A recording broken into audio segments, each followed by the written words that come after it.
Good morning, students. Today I will discuss on the topic of uh, the condition of India at the time of Turkey invasion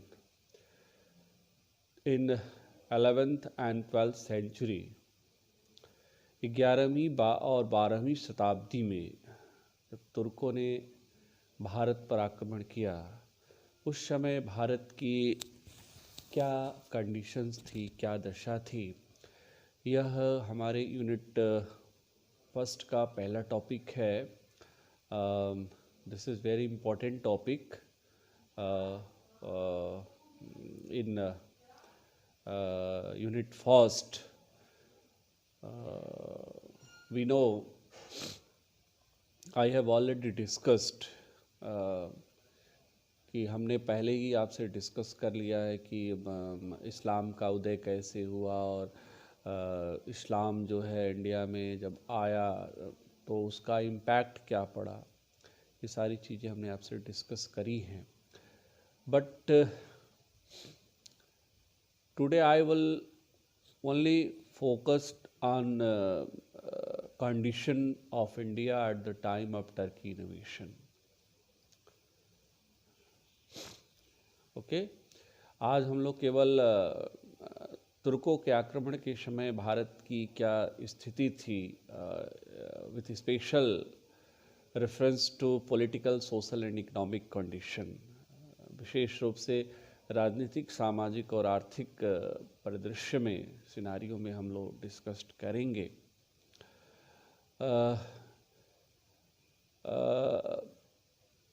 11वीं 12वीं शताब्दी की हम बात कर रहे हैं, 11th and 12th सेंचुरी. तो इसका मतलब हम बात कर रहे हैं महमूद गजनवी एंड मोहम्मद घोरीज.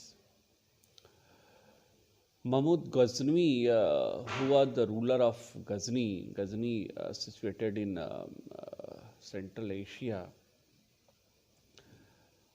और Mahmud Ghaznavi connected with Ghaznavi dynasty.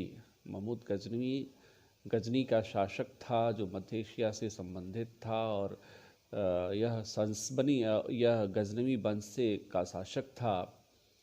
और यह पहला सुल्तान था जिसने यह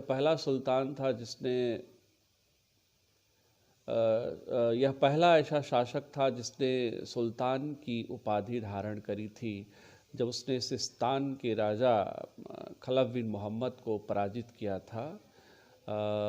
Mahmood Ghaznavi was the first Muslim ruler who assumed the title of Sultan when जब उसने खलीफा के जब उसने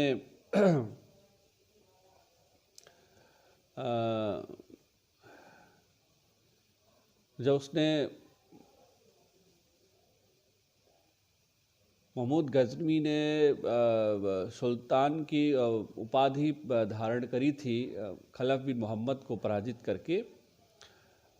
इसके बाद हमें देखते हैं कि वह अपने साम्राज्य को एक्सपेंड करना चाहता था और ही came in India in 11th century.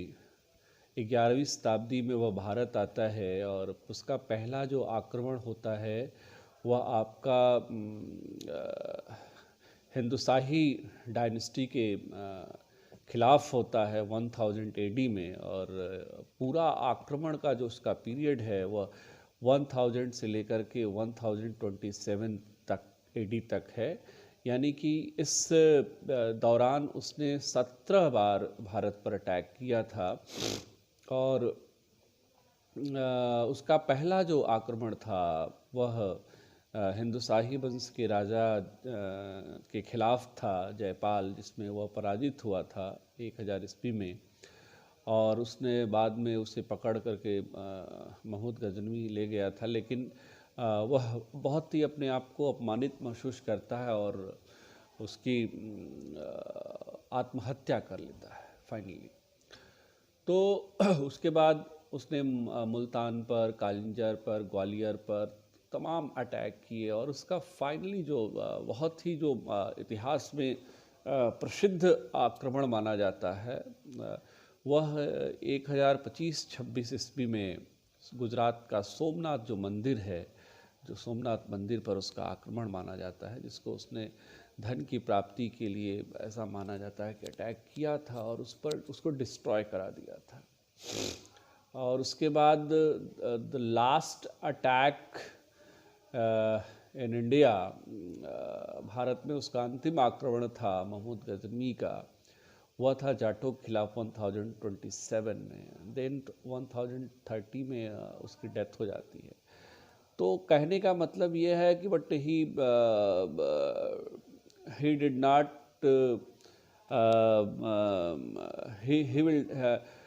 he had not tried to establish rule in India. उसने भारत में शासन को स्थापित करने का प्रयास नहीं किया। उसका उद्देश्य था कि भारत में धन की प्राप्ति करी जाए, है ना। कि उसको ये सुना था अतीत में कि India is very rich country और बहुत ही एक धन संपदा से परिपूर्ण देश था।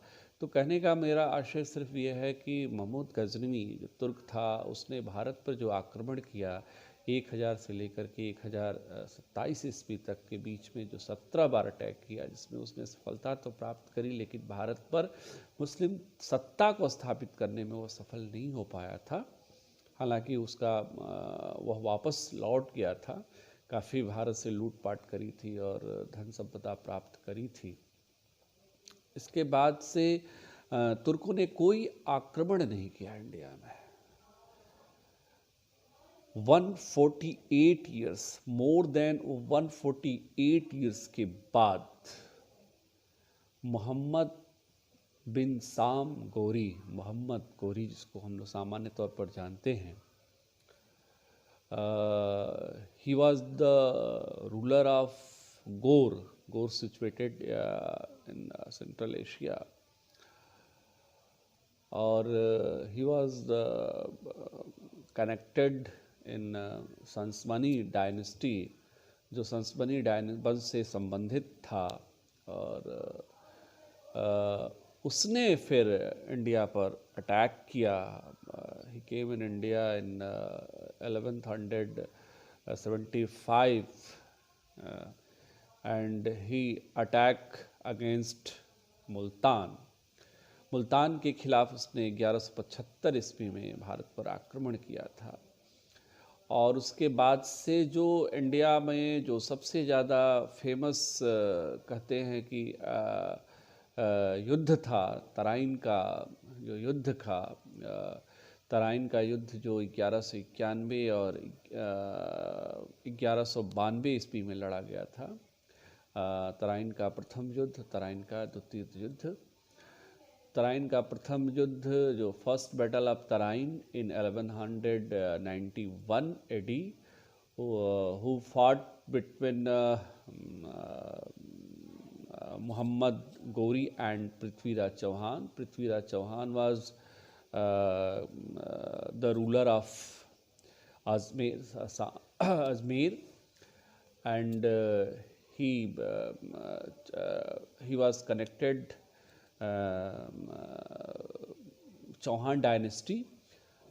वह चौहान वंश से संबंधित थे और अजमेर के शासक थे, बहुत ही पॉपुलर राजपूत शासक थे।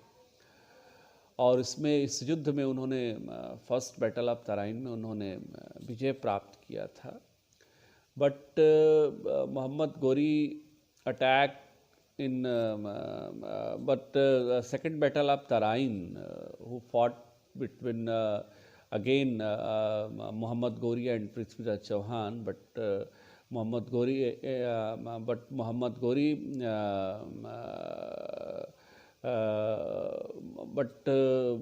पृथ्वीराज चौहान पराजित हुए थे इस युद्ध में।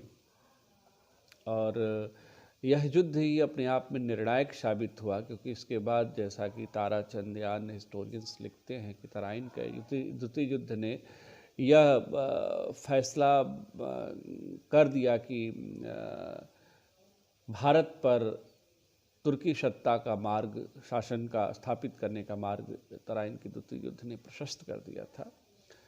और इस प्रकार से भारत पर तुर्कों का आधिपत्य स्थापित होता है और आगे फाइनली 1206 ईस्वी में Qutubuddin Aibak, who was the commander of Mohammad Ghori, he came in India with Mohammad Ghori, जो मोहम्मद गोरी के साथ भारत पर उसके कमांडर के रूप में आया था और शामिल हुआ था भारतीय अभियान में, बड़ी महत्वपूर्ण भूमिका रही थी। Mohammad Qutubuddin Aibak was the founder of Turki dynasty in India. Bharat में तुर्की वंश का संस्थापन, तुर्की जो शासन था, रूल था, उसका जो शासक था, फाउंडर था, वह कुतुबुद्दीन ऐबक था। तो इस तरह से 11वीं और 12वीं शताब्दी में जो टर्की इन्वेशन हुआ इंडिया में, वह स्पेशली मोहम्मद गोरी और महमूद गजनवी और मोहम्मद गोरी के द्वारा किया गया था। इसके बाद हम इसके पॉलिटिकल कंडीशन में ये देखना चाहते हैं कि इसके इस तरह से जो आक्रमण हुआ, उस समय जो हिंदुस्तान की कंडीशन थी, हम ये देखते हैं कि भारत जो था वह राजनीतिक दृष्टि से पूरी तरह से विभाजित था। India was politically divided eight the time of Turkey इन्वेशन, या कह सकते हैं कि इंडिया, भारत जो था तुर्की आक्रमण के समय राजनीतिक दृष्टि से विभाजित था, कई प्रांतों में विभाजित था। India was politically divided into various state, है ना, at the time of Turkey invasion. तुर्की आक्रमण के समय भारत जो है कई प्रांतों में विभाजित था और उसमें जो प्रोविंसेस थे उसमें यूनिटी नहीं थी, लैक ऑफ यूनिटी थी, एकता का अभाव था। एंड वे जो मुख्य रूप से जो राजपूत शासन राज्य थे, उसमें चौहान वंश था, जो चंदेल वंश था, इसके अलावा जो पाल वंश था, सेन वंश था, है ना। ये ऐसे शासन, हिंदुशाही वंश का जो शासन था, ग्वालियर, बुंदेलखंड, है ना, चौहान वंश, अजमेर, बंगाल, बिहार, पाल वंश, सेन वंश, ये राजपूत अपने आप में बड़े महारत और बड़े ही यशस्वी थे और कहीं से भी किसी भी दृष्टि से तुर्कों से, मुस्लिमों से कमज़ोर नहीं थे। लेकिन कहते हैं ना कि आपस में जब परिवार में ही एकता नहीं होती है, हम विभाजित होते हैं, तो बाहरी ताकतें बड़ी आसानी से उस पर अपना अधिकार स्थापित कर लेती हैं, उनको विभाजित करने में, उनको पराजित करने में सफल हो जाती हैं। तो ये जितने भी राजपूत स्टेट थे वे आपस में विभाजित थे, प्रोविंसेस जो है एक दूसरे के खिलाफ थे, उनमें जो है पारस्परिक जो वैमनस्यता थी, जो कह सकते हैं कि जो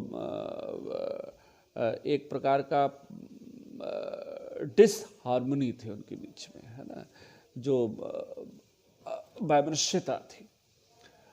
इसके अलावा कह सकते हैं कि लैक ऑफ यूनिटी थी, एकता का अभाव था, वे एक दूसरे के खिलाफ लड़ते थे, है ना। प्रोविंसेस जो है वे आर अगेंस्ट ईच अदर, एक दूसरे के खिलाफ थे और उनको ये नहीं लगता था कि मुस्लिम जो अटैक हुआ है इससे हमें सीख लेनी चाहिए। महमूद गजनवी के बाद से हमने बताया जैसा भी कि लगभग 150 वर्ष 148 ईयर्स के बाद मोहम्मद गोरी आक्रमण करता है। इसके बावजूद भी इस खाली पीरियड में राजपूतों ने अपने आप को एकीकृत नहीं किया, अपने आप को यूनाइट नहीं किया। जो आपसी वैमनस्यता थी, जो हमने अभी आपको बताया, डिसहार्मनी थी, इसके कारण से जो इन्होंने तुर्कों के खिलाफ मिल कर के इन्होंने नहीं लड़ाई लड़ी।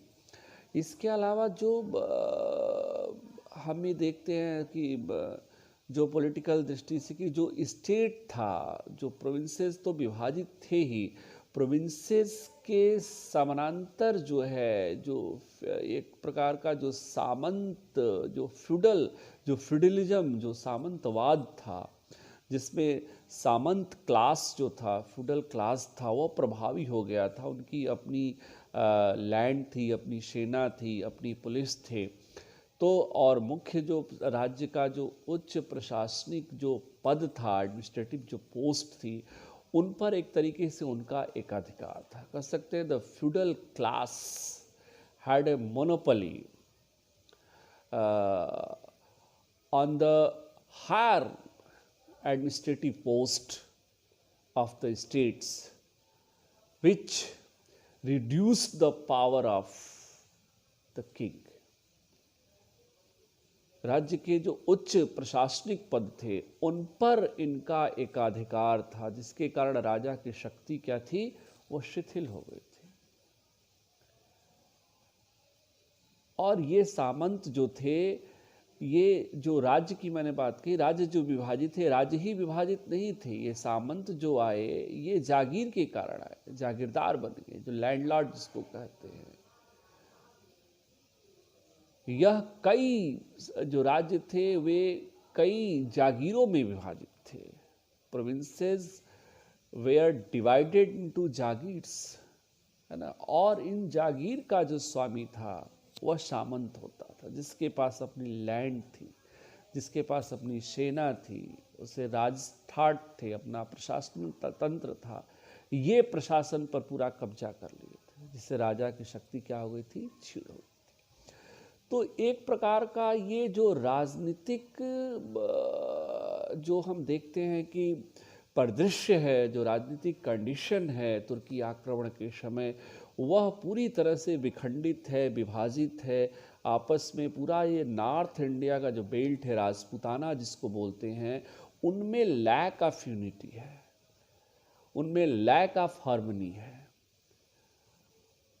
और इसके बाद उनकी जो विभाजन, जो राज्य भी कई जागीर में भी मैंने बताया विभाजित थे। Provinces were divided into jagirs and feudal class जो था, क्या था, वह उस जागीर का मालिक था, प्रशासक था, और उसने सभी प्रशासनिक पदों पर अपना कब्जा जमा लिया था। The feudal class had a monopoly on the higher administrative post of the states, which reduced the power of the king, जिसके कारण राजा की जो शक्ति थी वह क्या हो गई थी, शिथिल हो गई थी, छीड़ हो गई थी। इन सारे परिस्थितियों के कारण भारत में तुर्कों ने इस राजनीतिक अनिश्चितता और lack of unity, lack of harmony के कारण क्या हुआ, भारत में तुर्की सत्ता की स्थापना का मार्ग प्रशस्त हो गया। और इससे रिलेटेड प्रश्न और जब बनता है कि तुर्क जो है क्यों सफल हुए और राजपूत क्यों पराजित हुए। Describe the causes of the failure of Rajput against Turk.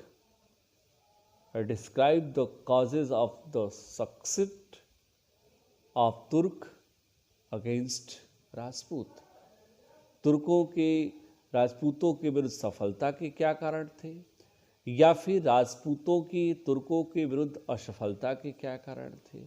यही कारण थे, राजनीतिक कारण, सामाजिक कारण, आर्थिक कारण, सैनिक कारण, ये सभी कारण मिल करके, यानी कि उस समय की जो कंडीशंस थी, उस कंडीशन ने, जो पॉलिटिकल सोशल इकोनॉमिक जो कंडीशन थी, उस कंडीशन ने ही राजपूतों को पराजित किया तुर्कों के खिलाफ, और तुर्क राजपूतों के खिलाफ सफल हुए और भारत में मुस्लिम सत्ता की स्थापना हुई। तो आज हमने आपसे केवल जिक्र किया राजनीतिक दशा, राजनीतिक कारण के बारे में। अगले अपने लेक्चर सीरीज में हम सामाजिक और आर्थिक पहलुओं पर डिस्कस करेंगे। और मैं आपसे कहना चाहूँगा कि आप यह मेरा जो वीडियो है यूट्यूब पे, इसको आप ज़रूर लाइक करिए, सब्सक्राइब करिए ताकि और शेयर करिए, जिससे आपके पास मेरा हर एक मेडिकल हिस्ट्री से संबंधित लेक्चर सबसे पहले आपके पास पहुंचेगा और आपका ज्ञानवर्धन होगा, न केवल एग्ज़ाम के पॉइंट ऑफ व्यू से बल्कि आगे चल कर के जब आप कॉम्पिटिटिव एग्ज़ाम्स देंगे उसमें भी आपको सफलता प्राप्त होगी। Thank you.